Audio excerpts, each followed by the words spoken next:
Hey guys, कैसे हैं आप सब। I hope you are doing well. I am Sandeep, welcome to CSC circle. तो हम लोग डिस्कस कर रहे थे यूपी पीसीएस 2020 टेस्ट सीरीज, ठीक है। और ये ध्येय इसकी टेस्ट सीरीज आप लोग देख सकते हैं, टेस्ट नंबर 10। और ये हमारा संडे का कंपाइलेशन है 150 क्वेश्चनों का, ठीक है।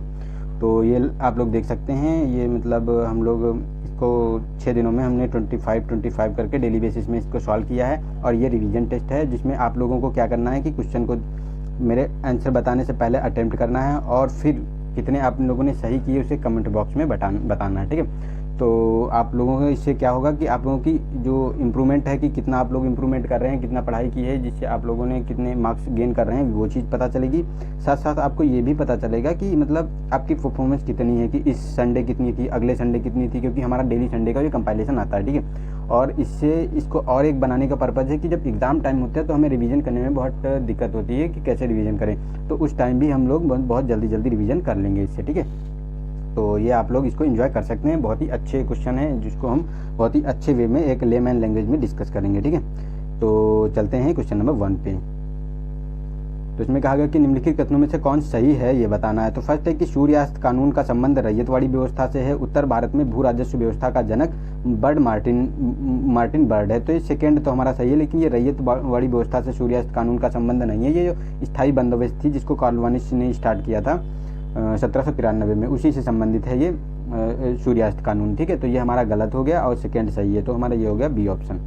नेक्स्ट है कि भारत में ब्रिटिश उपनिवेशवाद के किस काल को एकाधिकार व्यापार के रूप में आर्थिक डकैती का प्रत्यक्ष उदाहरण माना जाता है। तो फर्स्ट है कि वाणिज्य उपनिवेशवाद की आस्था, सेकेंड है कि औद्योगिक उपनिवेशवाद की आस्था, और सी ऑप्शन है कि भारतीय उपनिवेशवाद की अवस्था। इनमें से कोई नहीं। तो इसका जो ए ऑप्शन सही है, वाणिज्यिक उपनिवेश की अवस्था थी, जो मतलब देखने को मिलती है 1757 से 1813 तक, ठीक है। 1757 से 1813 वाला जो समय देखने को मिलता है उसी के बारे में बात करता है, ठीक है। नेक्स्ट है कि बक्सर के युद्ध के समय बंगाल का नवाब कौन था। तो फर्स्ट है कि मीर कासिम, मीर मदान, मीर जाफर और सिराजुद्दौला। तो इसका सी ऑप्शन सही है कि मतलब मीर जाफर। और देखो गाइज, यहाँ मैं केवल रिवीजन के पर्पज से बना रहा हूँ, तो इसको बहुत ज़्यादा इसमें डिस्कस नहीं कर रहा हूँ, क्योंकि मैंने 25 जो डेली बेसिस के क्वेश्चन सॉल्व किए हैं उसमें डिटेल में डिस्कस किए। अगर आप लोगों को डिटेल में देखना है तो आप लोग वहाँ से देख लीजिए, क्योंकि यहाँ मैं फिर से वही डिस्कस करूँगा तो कोई मतलब नहीं है और बहुत ज़्यादा आप लोगों का टाइम कंज्यूम होगा, ठीक है। और मैं इसको बनाता हूँ कि 1 घंटे के अंदर आप लोग 150 क्वेश्चन रिवीजन कर लें, इसलिए ये बना रहा हूँ, ठीक है। तो आप लोग डिटेल में देखना है तो वहाँ से आप लोग जाके मतलब प्लेलिस्ट में जाके देख सकते हैं उसमें, ठीक है। तो चलते हैं नेक्स्ट में कहा गया है कि इलाहाबाद में 1857 के विद्रोह का दमन करता कौन था। तो कॉम्पेबल, ह्यूरोज, रेनाल्ड और कर्नल नील। तो इसका डी ऑप्शन सही है, कर्नल नील था जो इलाहाबाद में 1857 का दमन करता था, ठीक है। मुंबई में सेवा सदन की स्थापना की गई थी। तो बहराम जी मालाबारी द्वारा, बी है एम जी रेनाल्ड द्वारा, सी है केशव चंद्र सेन द्वारा, आत्मारंग पंडुदम द्वारा। तो इसका ए ऑप्शन सही है, जो बहराम जी मालाबारी थी, इन्होंने ही सेवा सदन की स्थापना की थी 1885 में, ठीक है। नेक्स्ट है कि निम्नलिखित कथनों पर विचार कीजिए, कूट की सहायता से उत्तर देना है। तो फर्स्ट है कि जो वरुण देव को वैदिक सभ्यता में ऋषत्य गोपा कहा जाता था, ऋतस्य गोपा कहा जाता था। तो जो वरुण देव थे वैदिक देवता में। सेकेंड है कि वैदिक देव सभ्यता में इन्हें नैतिक व्यवस्था का प्रधान माना जाता था। तो ये दोनों स्टेटमेंट सही हैं और व्याख्या भी करते हैं, ठीक है, एक दूसरे की। तो ये ऑप्शन सही हो गया इसका। नेक्स्ट है कि निम्नलिखित में से कौन से सिंधु घाटी सभ्यता के में सत्य है।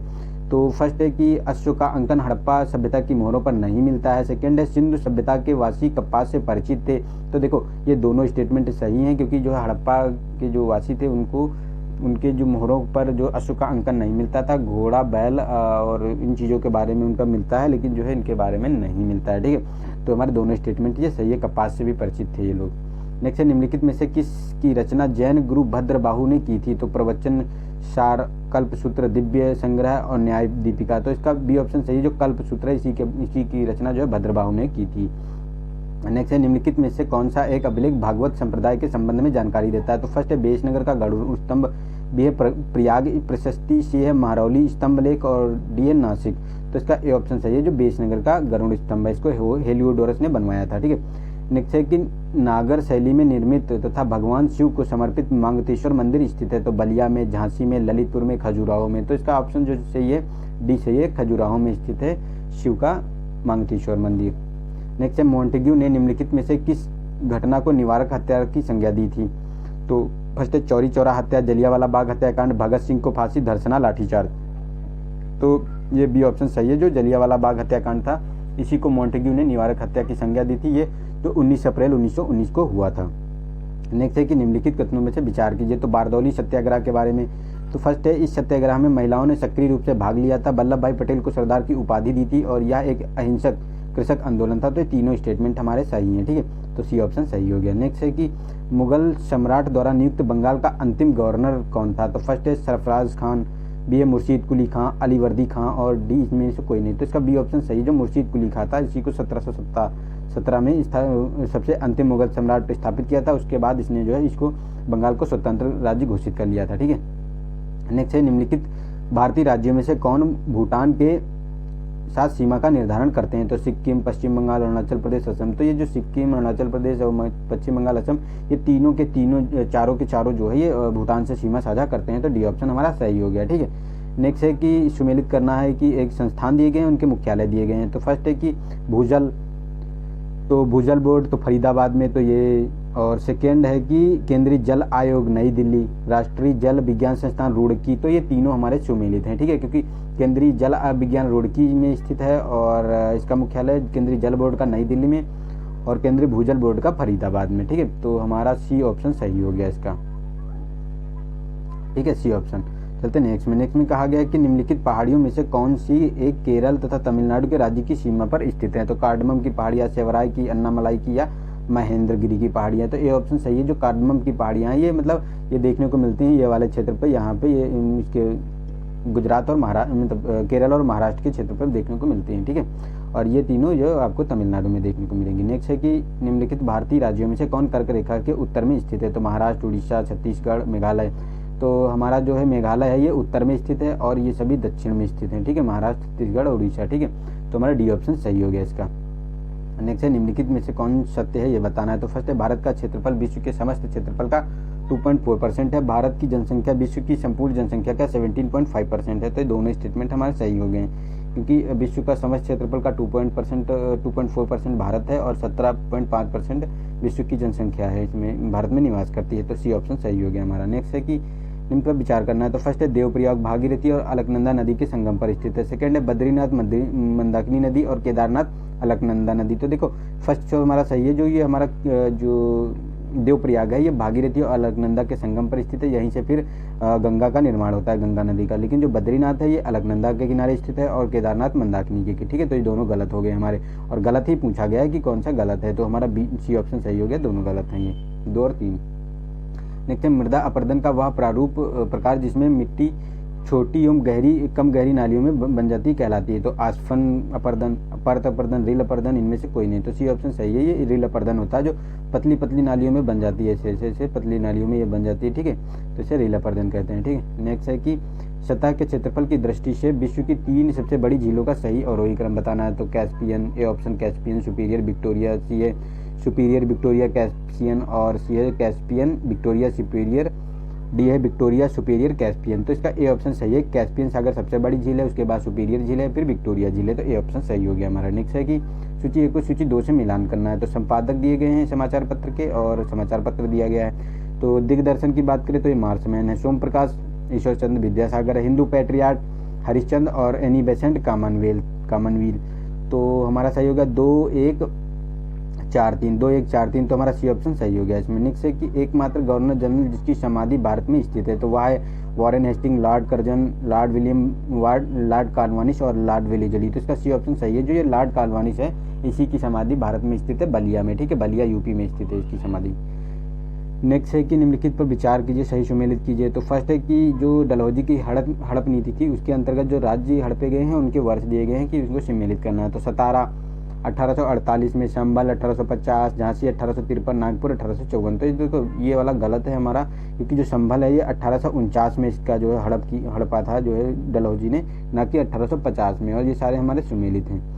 नेक्स्ट है कि हमारा निम्नलिखित में से कौन एक बम्बई प्रेसिडेंसी एसोसिएशन का संस्थापक नहीं है। तो केटी तैलक, बदरुद्दीन तैयबजी, फिरोज शाह मेहता, एमजी रनाडे। तो इसका ये डी ऑप्शन गलत है, क्योंकि एमजी रनाडे जो इसके संस्थापक सदस्य नहीं थे।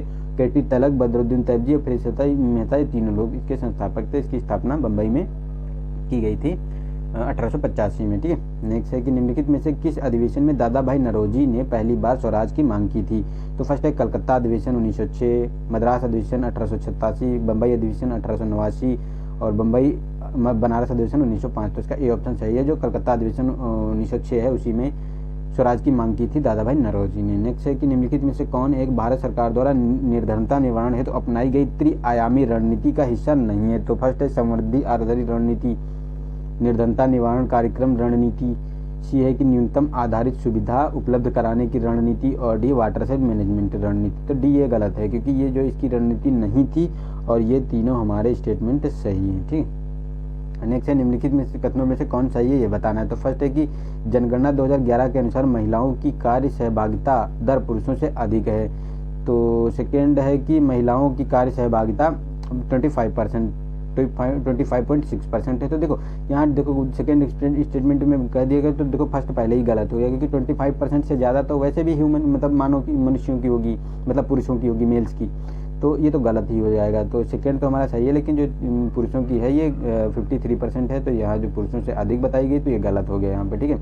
तो हमारा सेकेंड जो है स्टेटमेंट सही हो गया। नेक्स्ट है कि भारत सरकार द्वारा ग्रामीण विकास विभाग के स्वतंत्र संस्था कारपाट नहीं कपाट होता है, ये कारपाट नहीं कपाट होता है, कपाट की स्थापना की गई थी तो 1983 में, 1984 में, 1986 में, 1989 में। तो इसकी स्थापना की गई थी 1986 में, ठीक है। और इसकी जो कपाट की स्थापना की गई थी, ठीक है। तो अगर इसके बारे में बात करें कि जो हमारा इसकी फुल फॉर्म क्या होती है, तो जो ये होता है आपको देखने को मिलेगा, जो ये होता है the council of advancement people action and rural technology, कपाट का फुल फॉर्म होता है, जो ग्रामीण विकास के रूप में काम करता है। नेक्स्ट है कि वह दर जिस पर केंद्रीय बैंक और बैंकों के प्रथम श्रेणी के बिलों की पुनर्कटौती करता है तो कहलाता है। तो रिपोर्ट दर, रिजर्व रिपोर्ट दर, उधारी दर, प्रमुख उधारी दर या बैंक दर। तो डी ऑप्शन सही है, जो प्रमुख उधारी दर की बात करता है, जो ये जो आरबीआई होता है ये बैंकों के प्रथम श्रेणी के बिलों की पुनर्कटौती करता है, ठीक है। तो इसे बैंक दर कहते हैं। नेक्स्ट है कि अलग समिति के संबंध में बताना है। तो फर्स्ट है बेरोजगारी से संबंधित है, गरीबी से संबंधित है, एमएसएमई से संबंधित है या बैंकिंग से संबंधित है। तो डी ऑप्शन सही है, जो गरीबी से संबंधित है अलग समिति, ठीक है। और इसकी सिफारिश की गई थी और इसकी जो अलग समिति की जो बात करें स्थापना तो 1977 में की गई थी। नेक्स्ट है निम्नलिखित समीकरण पर विचार करना है। तो फर्स्ट है जीएनपी और जीडीपी प्लस जीएनपी बराबर GDP plus X minus N M दिया हुआ है। तो जीएनपी के बारे में सकल घरेलू उत्पाद दिया हुआ है, जीडीपी तो ये दिया हुआ है कि सकल घरेलू उत्पाद और सकल राष्ट्रीय उत्पाद दोनों के बारे में बताया गया। एक्स है देश में निवासियों द्वारा विदेश में अर्जित आय और एम है विदेशियों द्वारा अर्जित आय के बात करता है। तो इसमें कहा गया कि उपरोक्त में कौन सा एक बंद अर्थव्यवस्था का सत्य है। तो देखो अगर अर्थव्यवस्था बंद होगी तो ना तो निर्यात होगा, ना ही कोई दूसरे देश में इन्वेस्ट करेगा, ना विदेशी हमारे देश में इन्वेस्ट करेगा, ठीक है। तो देखो एक्स क्या कहा गया, देश में देशवासियों द्वारा विदेशों में अर्जित आय और विदेशियों द्वारा देश में अर्जित आय, तो इसको बराबर कर देंगे फिर तो, और तो कुछ करना नहीं पड़ेगा क्योंकि जीडीपी बराबर जीएनपी हो जाएगा उस समय, क्योंकि जितना जीडीपी होगा उतना ही जीएनपी होगा, क्योंकि ना तो बाहर का कोई इन्वेस्ट कर रहा है ना हम कहीं बाहर इन्वेस्ट कर रहे हैं। तो हमारा इसमें देखो ये डी ऑप्शन सही हो जाएगा, एक्स माइनस एक्स बराबर एम, ठीक है, बराबर हो जाएगा इसमें।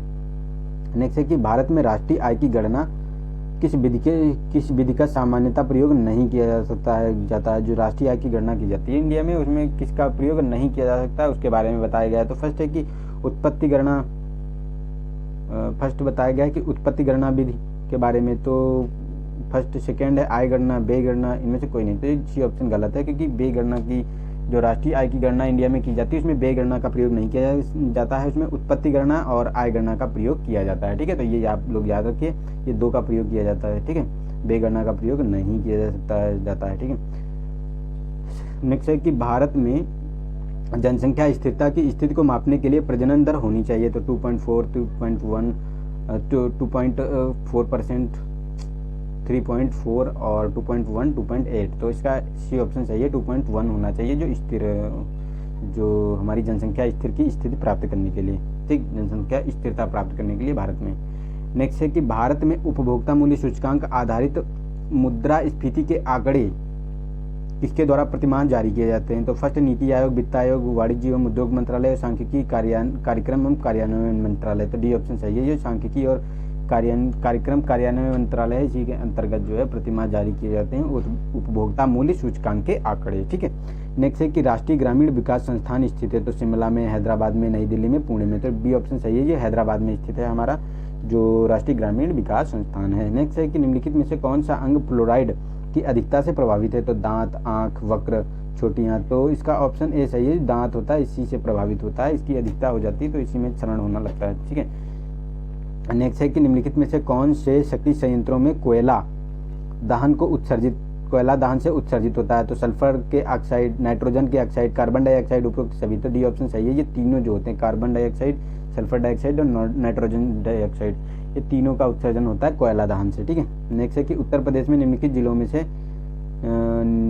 जिलों में न्यूनतम जनघनत्व कहाँ पाया जाता है, तो उसका सही क्रम बताना है। तो फर्स्ट है सोनभद्र, हमीरपुर, महोबा और ललितपुर। सेकेंड है कि ललितपुर, सोनभद्र, हमीरपुर, महोबा।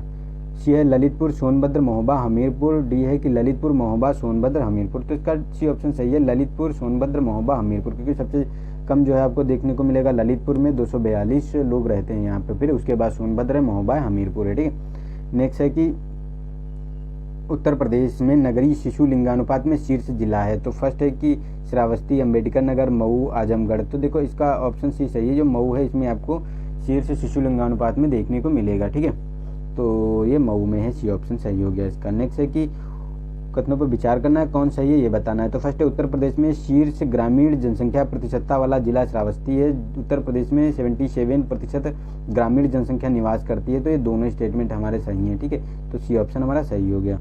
नेक्स्ट है निम्नलिखित में से कौन एक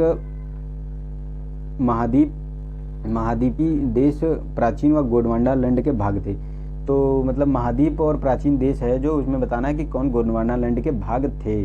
तो न्यूजीलैंड है, दक्षिण अफ्रीका है, ग्रीनलैंड है, ऑस्ट्रेलिया है, भारतीय उपमहाद्वीप है। तो इसमें देखो ग्रीनलैंड शामिल नहीं था, क्योंकि न्यूजीलैंड है, दक्षिण अफ्रीका है, ऑस्ट्रेलिया है और महाद्वीप है, अंटार्कटिका है। ये सब आपको जो है गोंडवाना लैंड के भाग देखने को मिलेंगे, और ये अंगारा लैंड का है ग्रीनलैंड जो है। ठीक है, तो हमारा सी ऑप्शन सही होगा, 1, 2, 4, 5।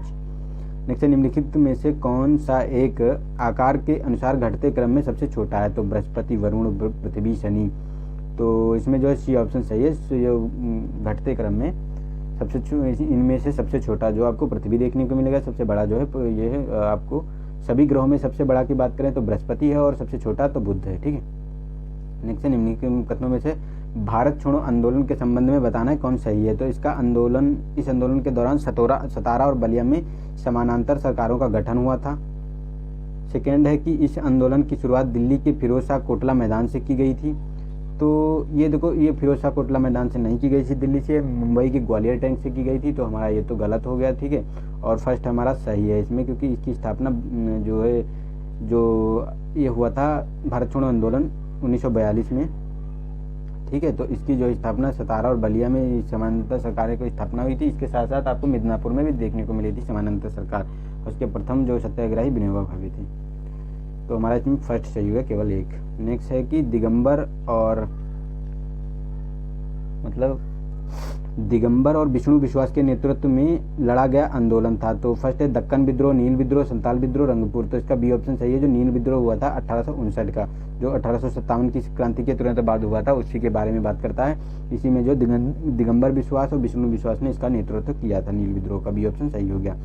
नेक्स्ट है निम्नलिखित में से कौन सा सही सुमेलित है ये बताना है। तो घास भूमियाँ दी हैं, अवस्थिति दी है, तो सेलवास, अमेजन घाटी, लानोज, अर्जेंटीना, उरुग्वे, पंपाज, वेनेजुएला।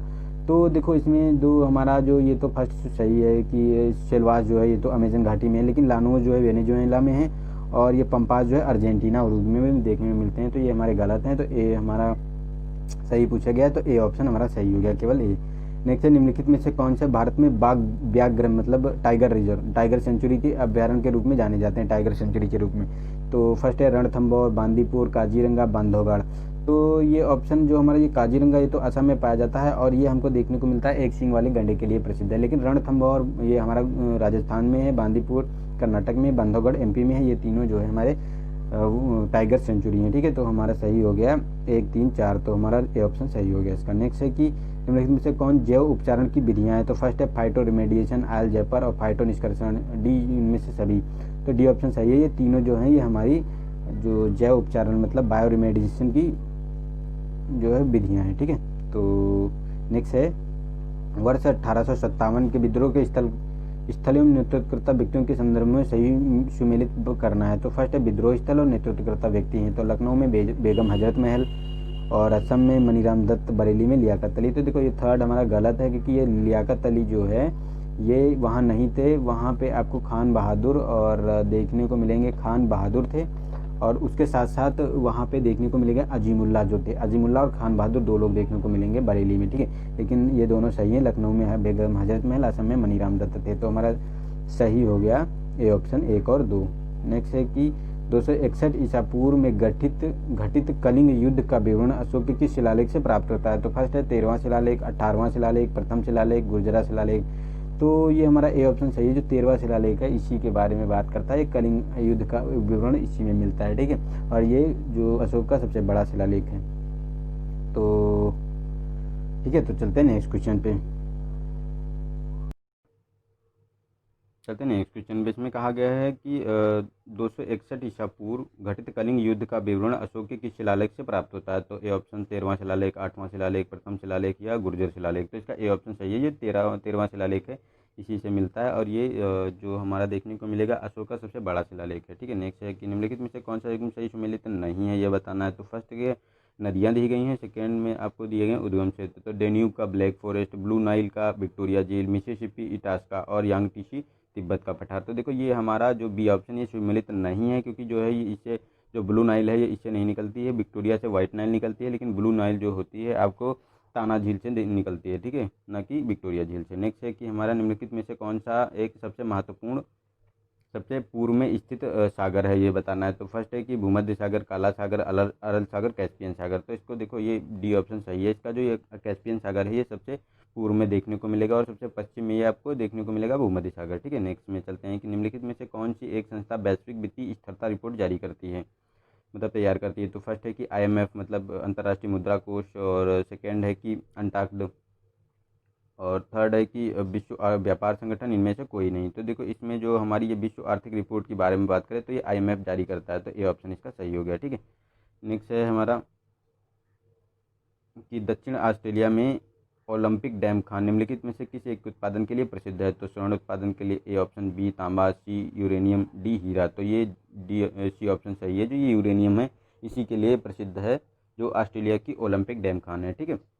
तो नेक्स्ट है कि निम्नलिखित पर विचार करना है, तो कौन कोयला प्रमुख क्षेत्र है ये बताना है। तो फर्स्ट है रुकवा झील, ब्रिस्टल, लंकाशायर या रेड बेसिन। तो देखो ये चारों आपको दिखेंगे जो कोयला क्षेत्र उत्पादक हैं, ठीक है। तो ये हमारा डी ऑप्शन सही हो गया। रुकवा झील ये आपको इथोपिया में देखने को मिलेगी, ब्रिस्टल यूके में है, लंकाशायर जो ये भी यूके में है, रेड बेसिन चाइना में है, ठीक है। नेक्स्ट है कि निम्न पर विचार करना है। तो इसमें बताना है डॉक्टर अंबेडकर द्वारा लिखी गई पुस्तकों के बारे में। तो फर्स्ट है caste in India, the their mechanism, genesis, development. Second है हु आर द शूद्राज और अनटचेबल्स, और the Buddha and his Dhamma. तो ये चारों जो है पुस्तकें आपको देखने को मिलेंगे डॉक्टर अंबेडकर द्वारा लिखी गई थी। तो हमारा बी ऑप्शन सही हो गया। नेक्स्ट है कि निम्नलिखित कथनों में से कौन सा असत्य है ये बताना है, ठीक है। तो ये है, देखो गाइज इन चीज़ों का ध्यान रखें कि सत्य असत्य या सही या इनकरेक्ट ये चीज़ें बहुत ज़्यादा इंपॉर्टेंट होती हैं। इनको बहुत ज़्यादा आपको या तो अंडरलाइन कर लिया करो या इस पर गोला कर लिया करो, क्योंकि ऐसे हमारे क्वेश्चन जो है बहुत जल्दी फ्रिक्वेंटली गलत हो जाते हैं, ठीक है। तो इनको ज़रूर आप याद रखें। तो फर्स्ट है कि भारतीय संविधान में मंत्रिपरिषद संसद का अभिन्न अंग है, और मंत्रिपरिषद के सदस्य सामूहिक रूप से लोकसभा और राज्यसभा दोनों के लिए उत्तरदायी हैं। तो देखो ये राज्यसभा के लिए उत्तरदायी नहीं होते, ये लोकसभा के उत्तरदायी होते हैं, और इसका जो है आर्टिकल 74 में किया गया है वो प्रोविज़न। और जो मंत्रिपरिषद जो होती है जो मंत्रिपरिषद है ये उसके लिए मतलब संविधान का अभिन्न अंग है, इसके बारे में जो बात करता है। तो ये हमारा जो देखने को मिलेगा, तो इसमें जो मंत्रिपरिषद होती है ये लोकसभा का अभिन्न अंग होती है, ये तो हमारा सही है, ठीक है। और इसका आर्टिकल 74 में किया गया, और इसका आर्टिकल 75 में किया गया, ठीक है। ये जो 75 में है तो हमारा हो गया ऑप्शन, केवल ऑप्शन हमारा सही, असत्य पूछा गया है तो 2 वाला गलत हो गया, ठीक है। यही तो बी ऑप्शन हमारा है। नेक्स्ट है निम्नलिखित कथनों पर विचार करें। तो फर्स्ट है कि राज्यपाल को संघ सूची के विषय से संबंधित विधि के विरुद्ध किए गए अपराधों को माफ करने का अधिकार है। सेकेंड है राज्यपाल को मृत्यु दंड को क्षमा करने का अधिकार नहीं है। तो देखो ये सेकेंड तो हमारा सही है, क्योंकि राज्यपाल मृत्यु दंड को क्षमा नहीं कर सकता और ये संघ सूची पे नहीं राज्य सूची पे कर सकता है। ठीक है, तो हमारा इसमें सही पूछा गया कौन सा है, तो हमारा बी सही हो गया। ठीक है, फर्स्ट गलत हो गया। नेक्स्ट है कि निम्नलिखित में से किस एक में द्विसदनीय प्रणाली नहीं है, तो किस देश में नहीं है ये बताना है। तो अमेरिका ए है, बी भारत है, सी चाइना है और डी आपका ब्रिटेन है। तो देखो ये सी ऑप्शन सही है। ये चाइना जो है, चीन में आपको द्विसदनी नहीं एक सदनी जो है प्रणाली देखने को मिलती है, लेकिन अमेरिका, भारत और ब्रिटेन में 3 द्विसदनी है। नेक्स्ट है कि संसदीय शासन प्रणाली निम्न में से वे माध्यम जिनके द्वारा विधायिका कार्यपालिका को नियंत्रित करते हैं। मतलब संसदीय प्रणाली जो शासन प्रणाली होती है उसमें बताना है कि जो विधायिका कार्यपालिका को नियंत्रित करती है वो कौन से उपकरण है। तो फर्स्ट है कि वित्तीय कटौतियाँ, सेकंड है स्थगन प्रस्ताव और थर्ड है कि अविश्वास प्रस्ताव। तो ये तीनों उपकरण है जिसके द्वारा विधायिका कार्यपालिका को नियंत्रित करती है। तो हमारा डी ऑप्शन सही हो गया। नेक्स्ट है कि हमारा निम्नलिखित में से कौन सा सत्य है, तो ये बताना है। तो फर्स्ट है कि राज्य एवं लोकसभा दोनों में चुने जाने वाले किसी भी नागरिक की न्यूनतम आयु 25 वर्ष होना चाहिए। सेकंड है संसद के किसी भी सदन का सदस्य चुने जाने हैं तो व्यक्ति को भारत का नागरिक होना चाहिए। तो देखो ये तो हमारा सही है सेकंड वाला, लेकिन फर्स्ट में जो ये राज्यसभा के लिए, देखो लोकसभा के लिए 25 वर्ष होनी चाहिए लेकिन राज्यसभा के लिए 30 वर्ष होनी चाहिए। तो हमारा ए गलत हो गया और फर्स्ट स्टेटमेंट सेकंड सही है। ठीक है, तो हमारा ये बी ऑप्शन सही हो गया। नेक्स्ट है कि भारतीय संविधान में वर्णित प्रावधानों के तहत कोई व्यक्ति संसद की सदस्यता हेतु अयोग्य हो सकता है यदि, अयोग्य होगा यदि मतलब ये मानक पूरे करने हैं कि किस तरह से उसको अयोग्य घोषित किया जा सकता है। तो फर्स्ट है कि सक्षम न्यायालय द्वारा घोषित मानसिक स्तर पर अस्वस्थ। बी है कि किसी विदेशी राज्य की नागरिकता स्वेच्छा से प्राप्त कर ली हो। सी है कि भारत सरकार या राज्य सरकार के किसी लाभकारी पद पर कार्यरत हो। उपरोक्त सभी, तो ये डी ऑप्शन सही है। ये जो अयोग्य घोषित करने के जो संसद के सदस्य होते हैं उसे अयोग्य घोषित करने के लिए तीनों मानक चाहिए। इसके साथ साथ अगर उसको दिवालिया घोषित कर दिया गया तब भी उसकी सदस्यता खत्म कर दी जाएगी। ठीक है, तो ये हमारा सही हो गया डी ऑप्शन। नेक्स्ट है कि संसद के किसी भी सदन में यदि बैठक के दौरान कोरम पूरा नहीं होता है तो सदन का स्थगन या निलंबन कर दिया जाता है। कोरम का तात्पर्य कि ए ऑप्शन है कि सदन की कुल सदस्य संख्या का 10वां भाग, सदन बी ऑप्शन है सदन की कुल सदस्य संख्या का 2/3 भाग और सी है सदन की कुल सदस्य संख्या का 1/3 और तुम्हें देखने को मिलेगा डी ऑप्शन में कि उपस्थित और मत देने वालों का 2/3। तो देखो ये ए ऑप्शन सही है। इसमें सदन की कुल सदस्य संख्या का 10वां भाग होता है, इसी को कोरम कहते हैं। ठीक है, नेक्स्ट है कि हमारा लोकसभा अध्यक्ष के संबंध में निम्नलिखित कथनों में से कौन सा असत्य है ये बताना है। तो लोकसभा अध्यक्ष के बारे में बताना है। तो फर्स्ट है कि लोकसभा और राज्यसभा की संयुक्त बैठक की अध्यक्षता करता है। बी है कोई विधेयक धन विधेयक है या नहीं वह प्रमाणित करता है। सी है कि लोकसभा में मत बराबर होने की दिशा में वह मतदान करता है और डी है कि सभी सत्य हैं। तो ये डी ऑप्शन सही है, ये सभी सत्य हैं। ठीक है, ये तीनों के तीनों इसमें दिए गए जो प्रोविजन है वो लोकसभा अध्यक्ष की पावर दिए मतलब शक्तियाँ हैं। ठीक है, नेक्स्ट है कि निम्नलिखित में से कौन सा सत्य है, कथनों की पहचान करें। तो फर्स्ट है कि सभी वित्तीय विधेयकों को राष्ट्रपति की पूर्व अनुमति की आवश्यकता होती है। धन विधेयक का प्रारंभ केवल लोकसभा में किया जा सकता है और धन विधेयक के संबंध में राज्यसभा की सिफारिशों को लोकसभा को मानने के लिए बाध्य है। तो ये गलत है, लोकसभा के लिए मानने के लिए बाध्य नहीं है। ये मतलब जो तुम्हारी राज्यसभा की होती हैं ये केवल 14 दिन तक ही रोक सकता है। ठीक है, तो ये इसकी पावर नहीं है। तो ये हमारा 1 और 2 इसमें सही हो गए। ठीक है, नेक्स्ट है हमारा कि निम्नलिखित कथनों पर विचार कीजिए। तो फर्स्ट है कि मंत्रिपरिषद सामूहिक रूप से लोकसभा के प्रति उत्तरदायी होती है। सेकेंड है संसदीय प्रणाली में सरकार का कार्यकाल तभी तक बना रहता है जब तक कि वह लोकसभा में उसे बहुमत का विश्वास प्राप्त हो। तो देखो ये ए और आर दोनों सही हैं और आर ए की व्याख्या भी करता है। तो ए ऑप्शन सही हो गया क्योंकि संसदीय प्रणाली की यही तो एक विशेषता होती है। ये मतलब नेक्स्ट है कि राज्य विधान परिषद के संदर्भ में निम्नलिखित कथनों में से कौन सत्य है ये बताना है। तो राज्य विधान परिषद के बारे में बताना है। तो ये फर्स्ट है कि राज्य विधान परिषद में विधानसभा की कुल सदस्य संख्या का 1/3 के बराबर सदस्य होते हैं। सेकेंड है कि राज्य विधान परिषदों में सदस्य संख्या 60 से कम नहीं हो सकती। थर्ड है कि विधान परिषद का सदस्य बनने के लिए किसी व्यक्ति की उम्र 25 वर्ष से कम नहीं हो सकती। तो ये गलत है, 25 नहीं, ये 30 वर्ष होती है। ठीक है, और ये 60 से कम नहीं मतलब 40 से कम नहीं हो सकती सदस्य संख्या। ठीक है, तो ये दोनों हमारे स्टेटमेंट गलत हो गए और सही पूछा गया। तो ये हमारा सही हो गया कि 1/3 के बराबर होनी चाहिए।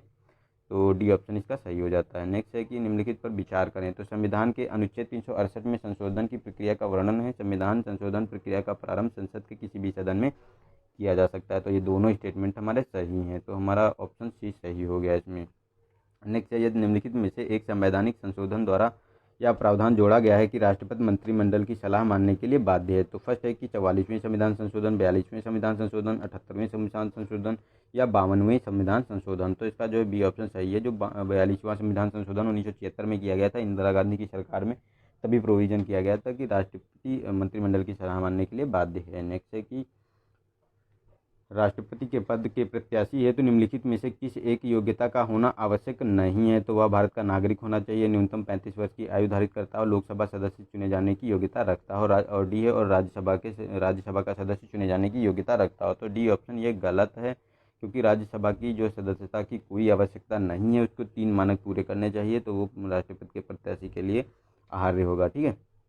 नेक्स्ट है कि निम्नलिखित में से किसकी नियुक्तियां राज्यपाल के द्वारा की जाती हैं, तो फर्स्ट है राज्य महाधिवक्ता, राज्य लोक सेवा आयोग का अध्यक्ष, अधीनस्थ न्यायालयों के न्यायाधीश। तो ये तीनों की नियुक्ति राज्यपाल करता है, तो हमारा सी ऑप्शन सही हो गया। नेक्स्ट है कि निम्नलिखित में से कौन एक राज्यपाल की विधायी शक्ति है, तो फर्स्ट है कि राज्य विधानसभा के सत्र को आहूत और विघटित करता है, राज्य विधानसभा के आंग्ल भाषा के एक सदस्य को नियुक्त करता है, सी है कि विधेयक को राष्ट्रपति के विचार हेतु तो रख सकता है। ठीक है। डी उपरोक्त सभी। तो ये तीनों हमारी जो शक्तियां हैं राज्यपाल की दी गई हैं। ठीक है। ये सारे काम कर सकता है वो, तो हमारा डी ऑप्शन इसमें सही हो जाता है।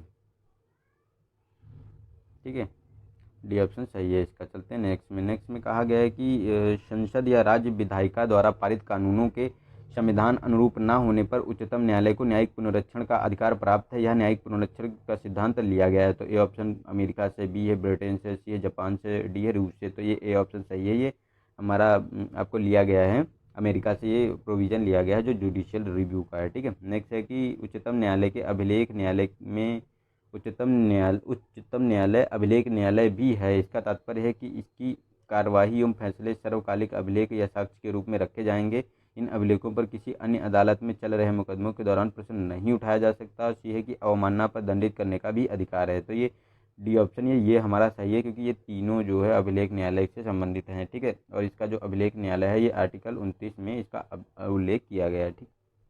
नेक्स्ट है, निम्नलिखित कथनों पर विचार कीजिए। तो फर्स्ट है कि दिए गए कूट की सहायता से उत्तर बताना है। तो फर्स्ट है कि मौलिक अधिकार हमारे अन्य अधिकारों से भिन्न है। सेकंड है, मौलिक अधिकारों की गारंटी सुरक्षा स्वयं भारत का संविधान करता है। तो ये दोनों ही हमारे ए और आर सही हैं, और आर ए की व्याख्या भी करते हैं। तो ए ऑप्शन इसका सही हो गया।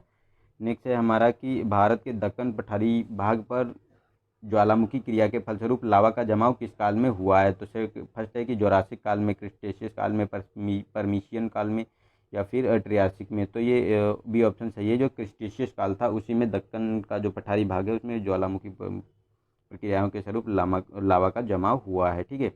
चापी द्वीप की उत्पत्ति के कारण है। तो फर्स्ट है कि इंडो ऑस्ट्रेलियन प्लेट का यूरेशियन प्लेट के नीचे अधोगमन, बी है कि नाजका प्लेट का दक्षिण अमेरिकी प्लेट के नीचे अधोगमन, और प्रशांत प्लेट का यूरेशियन प्लेट के नीचे अधोगमन, या इनमें से कोई नहीं। तो ये सी ऑप्शन सही है। ये चापी जो द्वीप होते हैं आपको देखने को मिलते हैं, जो फिलीपीन जापान वाले ये जो क्षेत्र में द्वीप मिलते हैं चापी द्वीप होते हैं, और ये प्रशांत प्लेट का यूरेशियन प्लेट के नीचे अधोगमन से निर्मित होते हैं। ठीक है।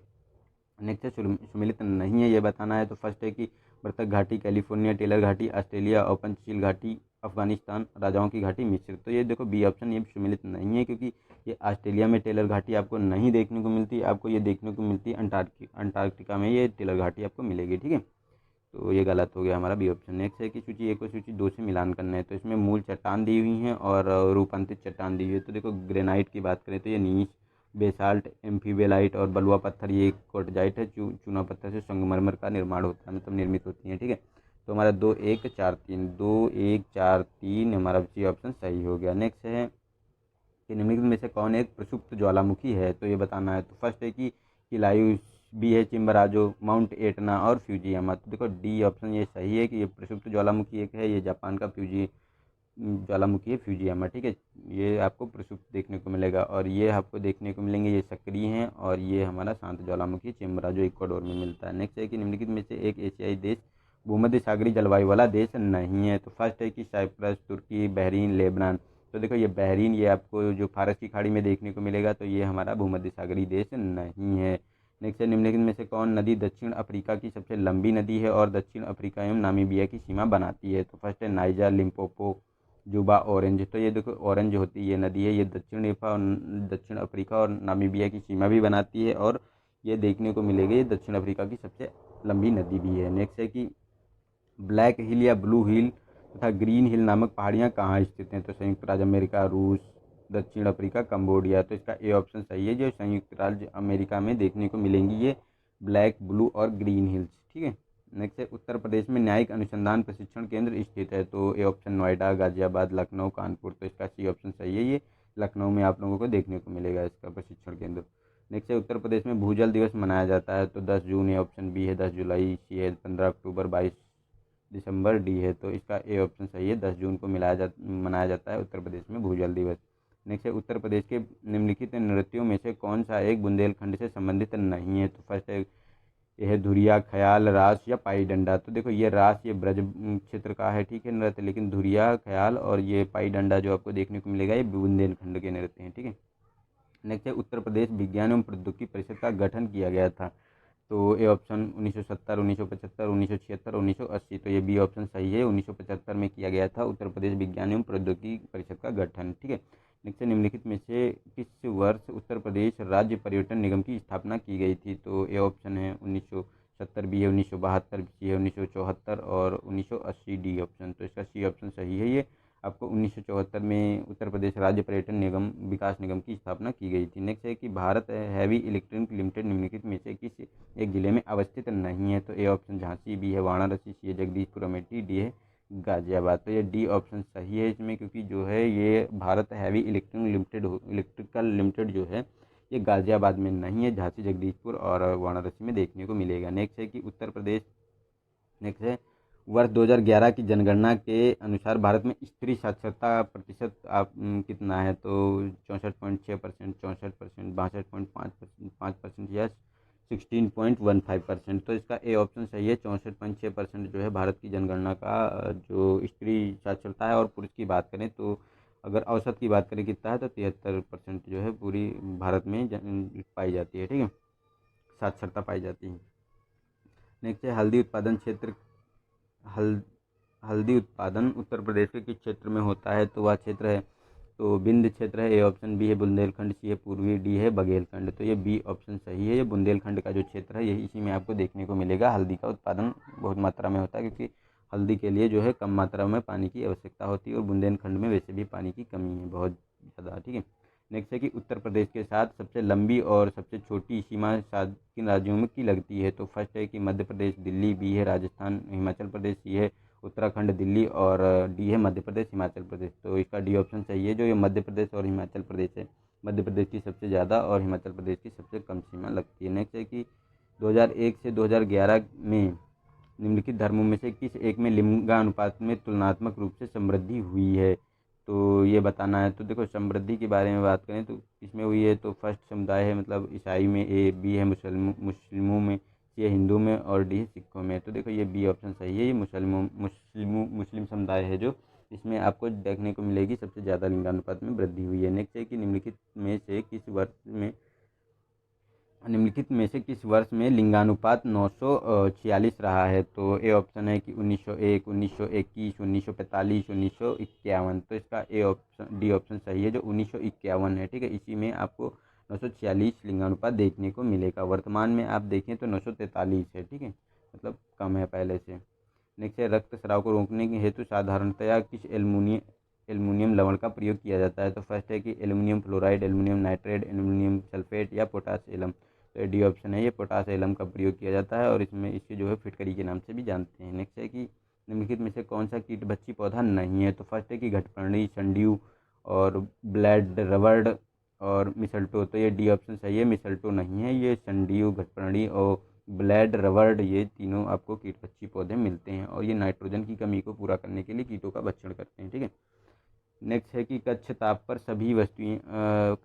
सभी अधातुएं ठोस और गैस रूप में होती हैं, लेकिन एक अधातु द्रव अवस्था में होती है। निम्नलिखित में से वह अधातु कौन सी है? तो ये बताना है कि कौन सी अधातु है जो द्रव अवस्था में पाई जाती है सामान्य ताप पे। तो ए ऑप्शन ब्रोमीन, बी है सल्फर, सी है फास्फोरस और डी हाइड्रोजन। तो ये जो ए ऑप्शन है ये देखने को मिलेगी। ये जो आपको द्रवीय अवस्था में एकमात्र अधातु है जो देखने को मिलती है। ठीक है। नेक्स्ट है कि निम्नलिखित पर विचार करना है। तो फर्स्ट है कि सभी अम्लों में हाइड्रोजन की उपस्थिति होना अनिवार्य है। सेकेंड है एसिटिक अम्ल में हाइड्रोजन नहीं पाया जाता है। तो ये गलत है, क्योंकि जो एसिटिक अम्ल का आपको सूत्र देखने को मिलेगा CH3OOCH होता है, ठीक है। तो देख सकते हैं इसमें कितने 4 हाइड्रोजन के परमाणु हैं, ठीक है। तो इसमें है, तो ये तो हमारा गलत हो गया, लेकिन फर्स्ट वाला सही है कि जितने भी अम्ल होते हैं अगर हाइड्रोजन उसमें नहीं होगा तो अम्लीयता उसमें होगी ही नहीं, ठीक है, क्योंकि ये अम्लीय तत्व है। तो हमारा ए सही हो गया, आर गलत है। कौन सा ऑप्शन सही है? तो ए सही है, आर गलत है, हमारा सी ऑप्शन सही हो जाता है इसमें, ठीक है। नेक्स्ट है, निम्नलिखित कथनों पर विचार कीजिए। दिए गए कूट की सहायता से उत्तर बताना है। तो फर्स्ट है कि एक समयावधि में कीमतों और मौद्रिक आय दोनों दोगुनी होने पर वास्तविक आय परिवर्तित रहती है और बढ़ी हुई कीमतें मौद्रिक आय को प्रतिसंतुलित कर देती हैं। तो देखो ये दोनों जो हमारे स्टेटमेंट आपको सही देखने को मिलेंगे, ठीक है, क्योंकि जो ये होती हैं बढ़ी हुई कीमतों को क्या कहते हैं कि मौद्रिक आय को प्रतिसंतुलित कर देती हैं, जो बढ़ी हुई कीमतें होती हैं, ठीक है। तो ये हमारे दोनों स्टेटमेंट सही हैं और ये जो इसकी व्याख्या भी कर रहे हैं। तो ये ऑप्शन हमारा इसमें सही हो जाता है। नेक्स्ट है कि अधिप्राप्त या वसूली कीमतें सामान्यतः न्यूनतम समर्थन मूल्य से अधिक मूल्य से होते हैं। मतलब क्या होते हैं? ऊंचे होते हैं, नीचे होते हैं, बराबर होते हैं, इनमें से कोई नहीं। तो देखो ये अधिप्राप्ति यानी मतलब जो लेवी प्राइस होते हैं ये हमेशा एमएसपी से ऊंचे होते हैं, ठीक है। एमएसपी तो मतलब न्यूनतम होता है कि इतना तो किसानों को मिलना ही चाहिए, इससे कम में तो हो ही नहीं सकता, और ये लेवी प्राइस पे सरकार जो है अनाज को खरीदती है, ठीक है। नेक्स्ट है, निम्नलिखित कथनों पर युग्मों पर विचार कीजिए। तो फर्स्ट है यूरोपीय आर्थिक समुदाय का जो इसमें मतलब ये दिए गए हैं, ऑर्गेनाइजेशन दी गई हैं, उनके हेडक्वार्टर्स पूछे गए हैं कहाँ है, तो उसको सम्मिलित करना है। तो फर्स्ट है कि आर्थिक समुदाय ये ब्रुसेल्स बेल्जियम में, आसियान का फिलीपींस में और ओपेक का वियना में। तो देखो ये जो आसियान का है फिलीपींस में नहीं है, ये मतलब जकार्ता में है, इंडोनेशिया की राजधानी, और यूरोपीय यूनियन का ब्रुसेल्स में है, ओपेक का वियना में है। तो 1 और 3 हमारे सम्मिलित हैं, ठीक है।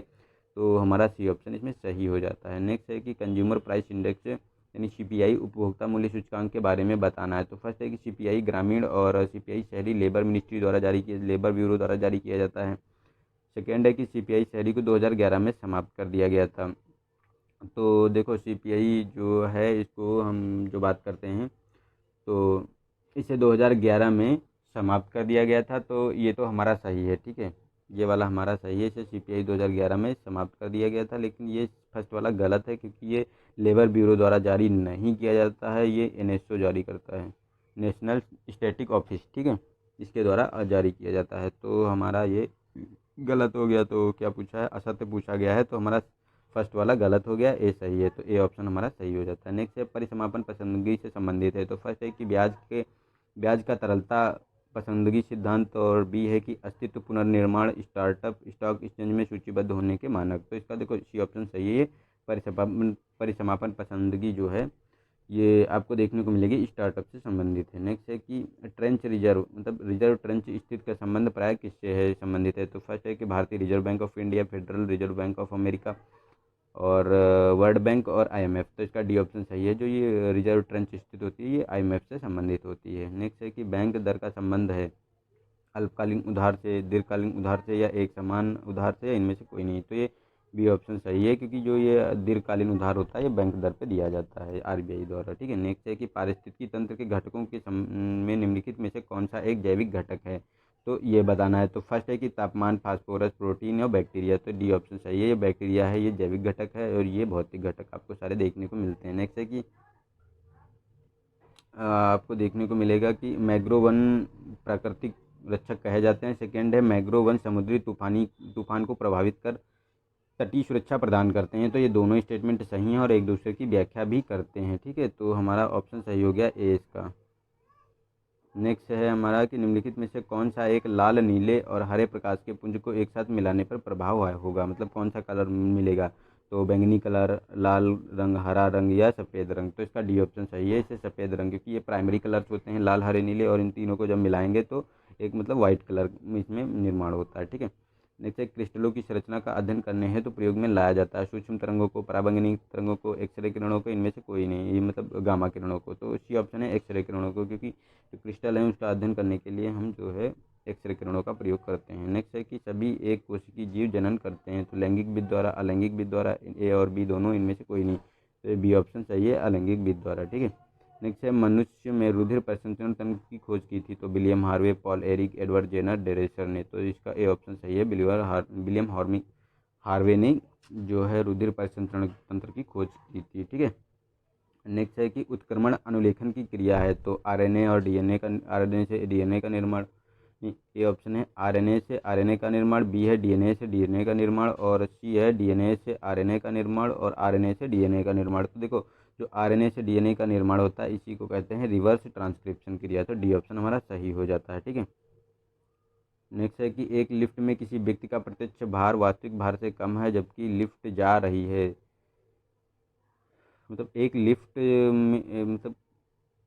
लिफ्ट में किसी व्यक्ति का प्रत्यक्ष भार वास्तविक भार से कम होता है जब लिफ्ट जा रही होती है, तो एक समान त्वरण के साथ ऊपर, बी ऑप्शन है कि त्वरण के साथ नीचे, सी ऑप्शन है कि समान गति से के साथ ऊपर और समान गति से नीचे। तो देखो ये बी ऑप्शन सही है, जो त्वरण के साथ नीचे जाती है तो इसी में जो है व्यक्ति का प्रत्यक्ष भार जो है वास्तविक भार से कम होता है। ठीक है। नेक्स्ट है कि निम्नलिखित एंजाइमों में से कौन सा स्टार्च को जल अपघटक द्वारा ग्लूकोज में परिवर्तित कर देता है, तो ए ऑप्शन प्रोटीएज, एनहाइड्रेट्स, इन्वर्टेज, और डी ऑप्शन है एमाइलेज। तो इसका डी ऑप्शन सही है, जो एमाइलेज होता है यही परिवर्तित करता है। ठीक है। नेक्स्ट है निम्नलिखित में से कौन सा एक बहुलक है जो बुलेट प्रूफ जैकेट के निर्माण में प्रयुक्त होता है, तो रेयान, ए ऑप्शन, डी है बी है डेक्रान, सी है गन मैटन, डी है केवलर। तो इसका डी ऑप्शन सही है, केवलर का प्रयोग किया जाता है बुलेट प्रूफ जैकेट में। ठीक है। नेक्स्ट है कि निम्नलिखित में से कौन एक जैव विविधता के साथ साथ मनुष्यों के परंपरागत जीवन के संरक्षण हेतु सबसे महत्वपूर्ण रणनीति है, तो इसका ए ऑप्शन है कि राष्ट्रीय उद्यान, बी है वन्यजीव अभ्यारण्य, सी है वनस्पति उद्यान, और डी है जैव आरक्षित क्षेत्र। तो डी ऑप्शन सही है, ये जैव आरक्षित क्षेत्र होते हैं। ठीक है। नेक्स्ट है महासागरों और समुद्रों में ज्वार भाटा किनके द्वारा आता है, मतलब किसके द्वारा आता है, तो सूर्य का गुरुत्वाकर्षण बल, चंद्रमा का गुरुत्वीय बल और पृथ्वी का अपकेंद्रीय बल, तो ये तीनों जो है हमारी स्थितियाँ होती हैं, इनसे जो है ज्वार भाटा आता है। ठीक है। तो ये हमारा डी ऑप्शन सही हो गया, 1 2 3।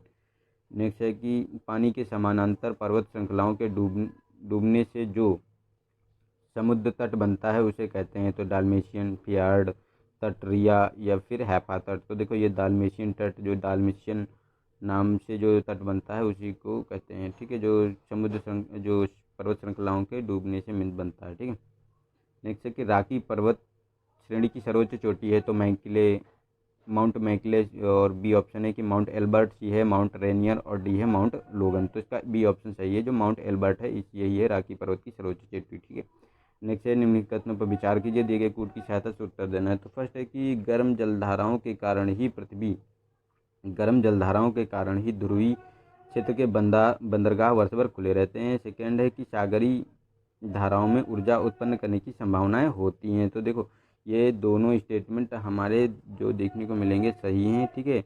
और सही के साथ साथ जो आपको देखने को मिलेंगे, क्योंकि यही होता है जो बंदरगाह वर्ष भर खुले रहते हैं और इनमें ऊर्जा उत्पन्न करने की क्षमता होती है, लेकिन ये एक दूसरे की व्याख्या नहीं करते हैं। तो बी ऑप्शन हमारा सही हो गया। ए और आर सही है, लेकिन आर ए की व्याख्या नहीं करता है।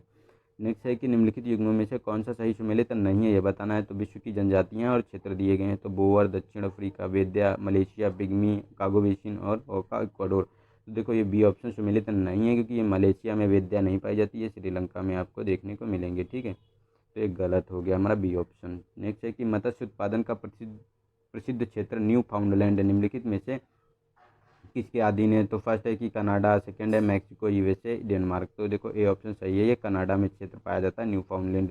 ये गर्म और ठंडी धाराएं जहाँ मिलती है वहीं पे ये मछली उत्पादक क्षेत्र होता है। ठीक।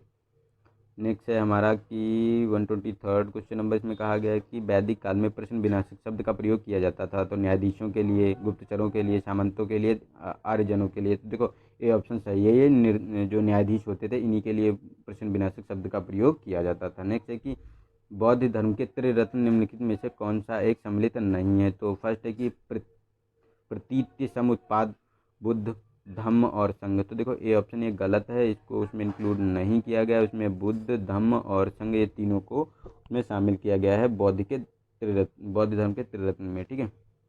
नेक्स्ट है कि निम्नलिखित में से कौन सी पद्धति नगरीय वर्षा जल संग्रहण हेतु उपयुक्त है। तो फर्स्ट है कि अवनलिका प्लग, बी है, सेकेंड है कि आपका पुनर्भरण कुआं, थर्ड है कि छतरी शीर्ष पुनर्भरण कुआं, और फोर्थ है पुनर्भरण खाई।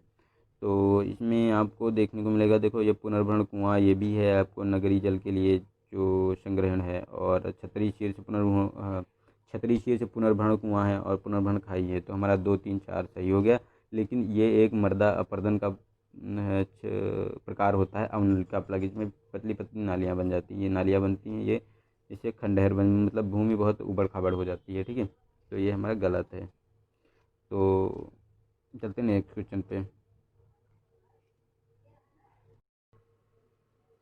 नेक्स्ट है, उत्तर प्रदेश में कत्था उद्योग के लिए प्रसिद्ध जिला है। तो ए ऑप्शन कानपुर, बी है मेरठ, सी है मथुरा और डी है बरेली। तो इसका डी ऑप्शन सही है, बरेली कत्था नगरी के नाम से जाना जाता है। नेक्स्ट है कि निम्नलिखित में से कौन सा कथन सही है। तो फर्स्ट है कि अगरतला भारत की एकमात्र प्रांतीय राजधानी है जो अंतर्राष्ट्रीय सीमा से 50 किलोमीटर दूर स्थित है। सेकेंड है, त्रिपुरा व बांग्लादेश की सीमा शून्य रेखा कहलाती है। तो दोनों स्टेटमेंट ये सही है, तो सी ऑप्शन हमारा सही हो जाता है। नेक्स्ट है कि निम्नलिखित में से किस एक को जवाहर द्वीप के नाम से जाना जाता है। तो फर्स्ट है कि जवाहर द्वीप के नाम से जाना जाता है। ए ऑप्शन है कि आपका पंबन द्वीप, बी है बूचर द्वीप, सी है कोको द्वीप और डी है सागर द्वीप। तो इसका बी ऑप्शन सही है, जवाहर जो द्वीप है वो बूचर द्वीप के नाम से भी जाना जाता है। नेक्स्ट है, निम्नलिखित में से उत्तर से दक्षिण के क्रम में व्यवस्थित कीजिए। तो महादेव की पहाड़ियाँ, मालवा, अजंता और विंध्य। तो देखो सबसे पहले आपको मालवा देखने को मिलेगा मध्य प्रदेश और राजस्थान गुजरात में। उसके बाद आपको विंध्य की श्रेणियाँ देखने को मिलेंगी, फिर महादेव की हैं और उसके बाद अजंता की हैं। तो हमारा 2 2 4 1 3, तो 2 4 1 3 हमारा डी ऑप्शन सही हो जाता है। नेक्स्ट है कि निम्नलिखित कथनों पर विचार कीजिए। तो फर्स्ट है कि यह दर्रा पीर पंजाल श्रेणी में स्थित है। यह दर्रा का उपनाम लाशों का ढेर है। यह मनाली को लेह से जोड़ता है, ठीक है। तो किस दर्रे के बारे में बात की गई। ए ऑप्शन जोजिला दर्रा, बी है शिवकिला दर्रा, सी है रोहतांग और डी है बुरजिल दर्रा। तो इसका देखो बी सी ऑप्शन सही है, जो रोहतांग दर्रा के बारे में ये बताया गया है। नेक्स्ट है कि पूर्वी घाट के बारे में दिए गए कथनों में से कौन सा एक असत्य है, ये बताना है। तो देखो इस चीज़ों को आप लोग को याद रखना है, इसे गोला कर लेना है, असत्य या सत्य जो भी हो, क्योंकि ऐसे क्वेश्चन हमारे फ्रिक्वेंटली गलत हो जाते हैं, ठीक है। तो इनको ध्यान रखना है। तो फर्स्ट है कि पूर्वी घाट किसी भी प्रकार का जल विभाजक नहीं है, और सेकंड है पूर्वी घाट पर शीतोष्ण वन नहीं पाए जाते हैं। तो ये दोनों स्टेटमेंट हमारे सही हैं, सी ऑप्शन हमारा सही हो जाता है। नेक्स्ट है कि प्रधानमंत्री के द्वारा 6,000 करोड़ रुपए के कुल परिव्यय के साथ अटल भूजल योजना की शुरुआत कब की गई। तो फर्स्ट ऑप्शन है कि 25 नवंबर 2019, 25 अक्टूबर 2019 और 21 अक्टूबर 2000 और 25 दिसंबर 2019। तो देखो ये बी ऑप्शन डी ऑप्शन सही है। इसमें जो 25 दिसंबर 2019 है, इसी को अटल भूजल योजना की शुरुआत की गई थी, ठीक है। ये अटल बिहारी वाजपेयी के जन्मदिवस पर। नेक्स्ट है कि बजट 2020-21 में दी गई सब्सिडी के घटते क्रम में व्यवस्थित करना है। तो फर्स्ट है कि ए ऑप्शन की खाद्य पेट्रोलियम और उर्वरक, बी ऑप्शन है कि खाद्य उर्वरक पेट्रोलियम, सी है कि खाद्य पेट्रोलियम ब्याज और डी इनमें से कोई नहीं। तो देखो इसका बी ऑप्शन सही है। सबसे ज़्यादा सब्सिडी आपको जो दी गई है 2020-21 में, ये खाद्य को दी गई है, मतलब फूड को दी गई है, उसके बाद फर्टिलाइजर को, उसके बाद पेट्रोलियम को दी गई है। नेक्स्ट है कि अंतर्राष्ट्रीय श्रमिक दिवस हाल ही में मनाया गया। तो ए ऑप्शन है 30 अप्रैल, 1 मई, 3 मई या 29 अप्रैल। तो इसका ए ऑप्शन सही, बी ऑप्शन सही है, जो ये 1 मई को मनाया गया है श्रमिक दिवस, और इसको जो है लेबर इंटरनेशनल लेबर ऑर्गेनाइजेशन मनाता है। नेक्स्ट है कि निम्नलिखित में से किन्हें हाल ही में गूगल पे इंडिया का नया सलाहकार नियुक्त किया गया है। तो गूगल पे इंडिया का नया सलाहकार जो है अजय पारिक, अरुंधति भट्टाचार्य, शिखा शर्मा और रेखा शर्मा। तो इसका सी ऑप्शन सही है, शिखा शर्मा को नियुक्त किया गया है गूगल पे इंडिया का नया सलाहकार, ठीक है। नेक्स्ट है कि पुरुषों की विश्व मुक्केबाजी चैंपियनशिप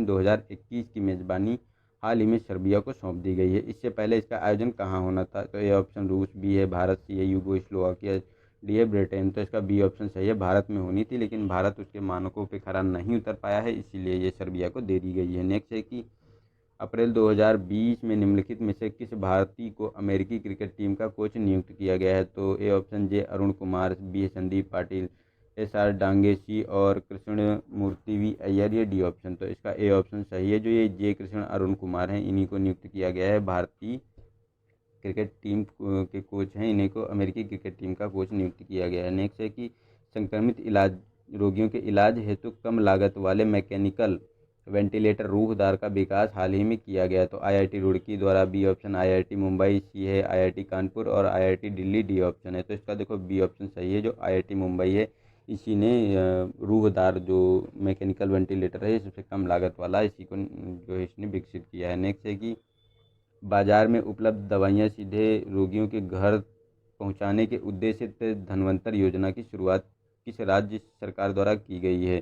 तो फर्स्ट है गुजरात, सेकंड है महाराष्ट्र, थर्ड है कर्नाटका और डी है असम। तो देखो डी ऑप्शन सही है, ये असम द्वारा धन्वंतर योजना शुरू की गई है। नेक्स्ट है कि हाल ही में उषा गांगुली का निधन हो गया, निम्नलिखित में से कौन सा उनके संबंध में सत्य है? तो उनका जन्म कानपुर के उत्तर प्रदेश में हुआ था। इनका संबंध लेखन से है, तो ये गलत है, लेखन से नहीं। ये एक नाटककार थी और इन्होंने 80 का काशी का 80 घाट जो है नाटक की रचना की है और ये उत्तर प्रदेश से संबंधित थी। तो ये ऑप्शन सही हो गया। तो हमारा केवल एक सही है स्टेटमेंट। नेक्स्ट है कि किस राज्य सरकार ने जल संचय को बढ़ावा देने के लिए सुजलाम सुफलाम नामक अभियान के तीसरे चरण की शुरुआत की है? तो ये ऑप्शन आंध्र प्रदेश, बी है गुजरात, सी है मध्य प्रदेश और राजस्थान, मध्य प्रदेश और डी है गुजरात। तो इसका डी ऑप्शन सही है, गुजरात ने शुरू की है सुजलाम सुफलाम योजना, ठीक है, क्योंकि ये जल संचय के लिए चलाई जा रही है। नेक्स्ट है, निम्नलिखित में से कौन सा हाल ही में अमेरिका की आर्थिक सलाहकार परिषद में नियुक्त होने वाली पहली भारतीय महिला बनी है? तो ए ऑप्शन है लीजा रे डेनिस और अर्पणा माथुर, शिखा अग्रवाल और सनी गांगुली। तो देखो बी ऑप्शन इसका सही है, जो अर्पणा माथुर हैं इन्हीं को नियुक्त किया गया है आर्थिक सलाहकार, अमेरिका की आर्थिक सलाहकार परिषद में, और ये पहली भारतीय महिला बनी है। नेक्स्ट है, पीवी सिंधु के प्रारंभिक जीवन से लेकर विश्व चैंपियन बनने तक की यात्रा द्वारा लिखी गई पुस्तक settling to the top the story of PV Sindhu लिखी गई है? तो किसके द्वारा? तो वी कृष्णास्वामी द्वारा। बी है कि अमीय देवगन द्वारा और सी ऑप्शन है अमित नंदन प्रकाश और नीरज झा, डी ऑप्शन। तो इसका ए ऑप्शन सही है, जो ये वी कृष्णास्वामी द्वारा ये पुस्तक लिखी गई है, ठीक है। नेक्स्ट है कि चौथे एशियाई पैरा खेल जिसका आयोजन अक्टूबर 2020 में होंगझाओ चीन में किया जाएगा, इसका शुभांकर है तो बडावी, बी है वाइट पांज और सी है रेड पांडा और फेई फेई, डी ऑप्शन। तो ये डी ऑप्शन सही है, फेई फेई, ये इसका शुभांकर रखा गया है। नेक्स्ट है कि थॉमस अल्वा एडिसन की स्मृति में सामाजिक नवाचार है तो एडिशन अवार्ड 2020 में किस भारतीय कंपनी को प्रदान किया गया है? तो फर्स्ट है कि रिलायंस पावर, सुजलाम एनर्जी और सी ऑप्शन है कि टाटा पावर, डी है कि एनटीपीसी लिमिटेड। देखो सी ऑप्शन सही है, ये है टाटा पावर लिमिटेड है, इसी को दिया गया है एडिशन अवार्ड अप्रैल 2020 में।